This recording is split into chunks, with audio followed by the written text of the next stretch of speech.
Abogado. ¿Qué tal? ¿Cómo estás, Andy? Bienvenido al vuelo. Un gusto poder conversar contigo. Muy buenos días, Raúl, y un placer estar por primera vez en tu programa. El tema de Jennifer Paredes, cuñada de Pedro Castillo, bueno, fue criada como su hija, que será investigada por la Fiscalía porque fue grabada ofreciendo obras de saneamiento en Cajamarca. Eh, ¿Cómo ves el tema? ¿Qué tan grave, qué tan flagrante es el delito por el que se está investigando a esta señorita? Bueno, a partir del informe que todos hemos visto en este programa dominical, se ha advertido ya una serie de indicios que podrían apuntar a un eventual tráfico de influencias, ¿no? Apreciamos en primer lugar a la persona que está en esta población con la camiseta propia puesta de la empresa y dicho literalmente, además de estar acompañada también del empresario y estar ofreciendo obras cuando la función que ella tiene no cumple precisamente la de un funcionario público que esté apto para ofrecer este tipo de obras, ¿no? Tienen un Sí. canal regular, tienen las licitaciones propias y aparte de ello, ella no tiene una nominación formal dentro del Estado para apuntalar este tipo de obras en la población en la que ella se encontraba. Además de ello, también ya se ha podido saber de que no solo el empresario, sino personas vinculadas a este empresario habrían tenido visitas a Palacio Sí, Presidencial. Y lo efectivamente, que se tendría, la empresa se llama JJM Espino Ingeniería y Construcción SAC, y su representante Johnny Espino Lucana registra 5 visitas a Palacio de Gobierno. ese es un punto interesante a investigar, Raúl, puesto que no solamente se circunscribe al video que ha mostrado el programa, sino también, por ejemplo, a poder cruzar información ya de los procesos de licitación que previamente también ha ganado esta empresa y si es que tiene algo que ver con las visitas que en su oportunidad realizó. Yo creo que Ujú. también va a ser de todas maneras importante dentro de las diligencias que se tienen que implementar en esta investigación el levantamiento, por ejemplo, del secreto de comunicaciones, lo cual podría Claro. darnos una idea de si han tenido comunicación no solamente la familiar del presidente y hermana de la primera dama, sino también el empresario y eventualmente la propia primera dama en relación a las visitas que ella tuvo. Y si es que se está investigando el delito de tráfico de influencias, también si es que la persona que está investigada ha recibido algún tipo de contraprestación para traficar esas influencias, lo cual podría concentrarse, por ejemplo, en el levantamiento del secreto bancario. Sí. Esos son algunos elementos que podrían o bien afianzar la hipótesis incriminatoria que ya está apuntalando la Fiscalía Anticorrupción de Lima o también descartarla, ¿no? En base a la presunción de inocencia que le asiste a todo investigado. Sí, de acuerdo. Ahora, esta actuación de Jennifer Paredes, pertenecer al entorno cercano del presidente, ¿podría significar que ella forme parte también de la organización criminal por la que se está investigando el presidente? Yo creo que por ahora nos encontramos aún en una etapa incipiente, al menos respecto a este caso, para poder vincularla a una eventual organización criminal que ya Lo digo viene porque siendo investigada. parece ser más o menos el modus operandi de los casos anteriores, ¿no? Es decir, reuniones en Palacio, te doy una obra, ganas una licitación. Es lo que hemos visto con Silva, por ejemplo, o con Samir Villaverde. Claro, y también partió de comunicaciones y de visitas, como tú bien lo dices, los indicios iniciales que permitieron apuntalar estas investigaciones.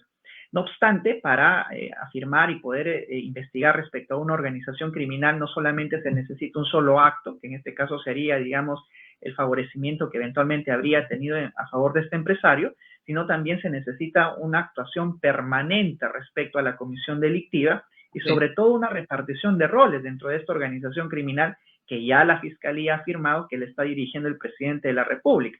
Eso lo ha sí. dicho la propia Fiscalía de la Nación en la investigación, que no solamente se sigue a ese nivel, sino también la propia fiscal Cesenarro y la fiscal Luz Taquire, que se encuentran ya investigando a otras personas que no son aforadas, con lo Sí. cual no sería descabellado lanzar también esa hipótesis de que, de acuerdo al modus operandi, podría eventualmente pertenecer a esta organización criminal, pero de ninguna manera podríamos ya de por sí decir que pertenece si es que no esperamos aún a la progresión propia de la investigación y a recabar indicios suficientes para ampliar no solamente el universo de personas que deben ser investigadas en este caso, sino eventualmente también otros delitos que se podrían estar cometiendo y no solo el de tráfico de influencias, porque como Ujú. lo dije al inicio, si Vale. partimos de la idea de que es familiar del presidente, pero que no es funcionaria pública, entonces estaría, por ejemplo, usurpando una función y con eso ya configurándose otro delito de usurpación de funciones o el propio delito de colusión.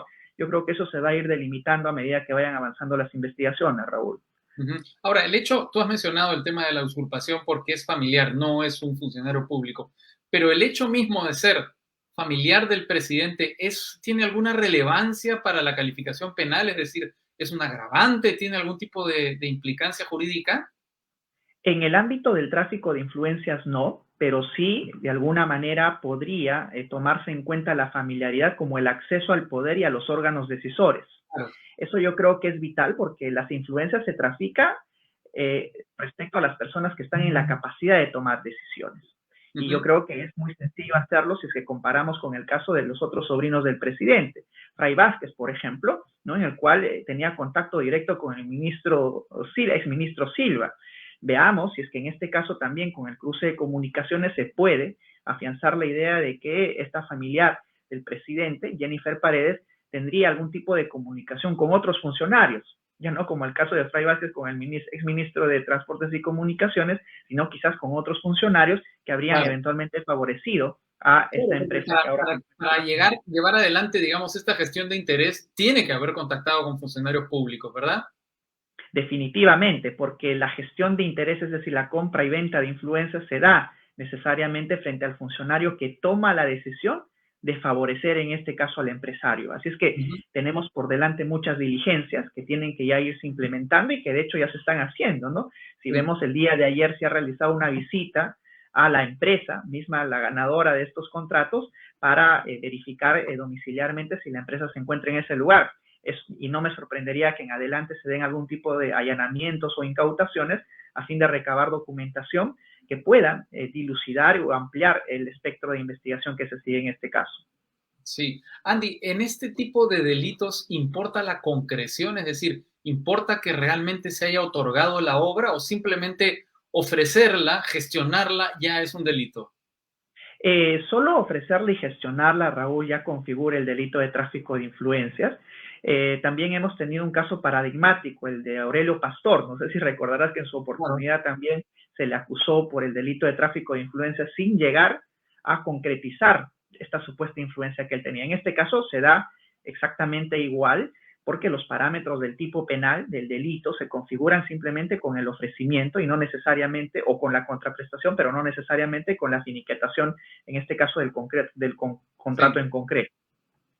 Y en la teoría del delito, digamos, se estudia el funcionamiento de las familias, de los entornos, del poder, es decir, esto que está ocurriendo en nuestro país, ¿es algo normal? Que todo el entorno del presidente se ve implicado de esta manera, los sobrinos, la cuñada, digamos, ¿así son las cosas? ¿Así ocurre normalmente?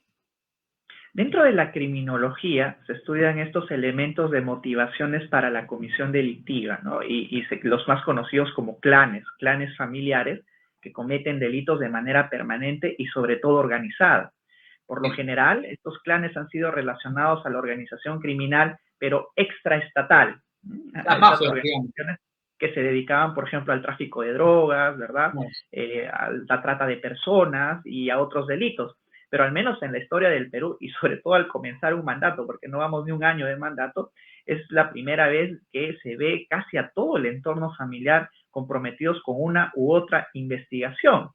Son pocos los que quedan que no están realmente comprometidos. Veamos si es que en adelante también algunos otros familiares que de hecho ya están trabajando en el aparato estatal tuvieron algún tipo de influencia no solo para conseguir ese puesto laboral, sino también para desde ese puesto laboral ir eventualmente traficando algún tipo de influencia. Sí. Ahora, yo sé que la justicia no funciona así, la justicia tiene sus tiempos, tiene que actuar el fiscal, tiene que, pues, luego actuar la judicatura, pero, digamos, todos los elementos de este caso comienzan a apuntar en una dirección, ¿verdad? Apuntan a la culpabilidad, digamos, del entorno y también del presidente Castillo. Mira, tanto apunta a la culpabilidad, Raúl, que es la primera vez en nuestra historia republicana que tenemos a un presidente en funciones investigado. Esto no ha sucedido antes y este paso importantísimo que ha dado la Fiscalía de la Nación, y eso lo esgrimió también el propio fiscal Pablo Sánchez cuando tomó la decisión, de que son tan evidentes los indicios que apuntan a una eventual comisión delictiva y organización criminal dirigida por el presidente que ameritaba apartarse de los criterios propios y previos que habían tenido los fiscales de la nación de no investigar a un presidente en funciones. Entonces es tan grave la situación que el propio fiscal Pablo Sánchez, a pesar de que él en otra oportunidad había sido de la idea de no investigar en funciones a un fiscal de la nación, cambió su postura y dijo, ahora sí tenemos que investigar al presidente como líder de una organización criminal, precisamente por lo que acabas de mencionar, Raúl, y es que hay muchos indicios que apuntan a que eventualmente sí se habrían configurado los delitos que viene investigando la Fiscalía en todos los niveles, no solamente la Fiscalía de la Nación, sino también las Fiscalías provinciales respecto a otros funcionarios públicos. Finalmente, Andy, el presidente fue preguntado por la prensa sobre este tema y ha dado sus descargos. No sé qué puedes concluir de ellos, si es que se puede concluir algo de ellos. Ha dicho que es un tema demoledor y que evitará decir las cosas que se tienen que encaminar y que hay que esclarecer en su momento. Lo que debe de entender el presidente de la República, a pesar de que fue un poco complejo en también entender el mensaje, es de que al ser el principal funcionario público del país, va a tener que estar en los reflectores de todos. Así es que la transparencia de sus actuaciones tiene que ser ejemplificadora. No puede esperar de que por el hecho de ser el presidente de la República todos volteemos la vista y no indaguemos acerca de las actividades que él o sus familiares despliegan durante el transcurso de su mandato. Así es que el hecho de que la prensa esté encima de él no significa de que le están armando el caso. La prensa está encima de él porque, por ejemplo, encontraron a una familiar suya ofreciendo una obra en un pueblo cuando no le correspondía hacer ello. Entonces, la prensa no estaría encima si es que se comportaran todos de una manera adecuada, mínimamente ética. Así es que, desde mi punto de vista, no tiene asidero lo que ha mencionado el propio presidente de la República. De acuerdo, Andy Carrión. Muchas gracias, abogado penalista. Muchas gracias, Raúl. Hasta la próxima. Un gusto. Hasta pronto. Gusto es mío. Y ahora estamos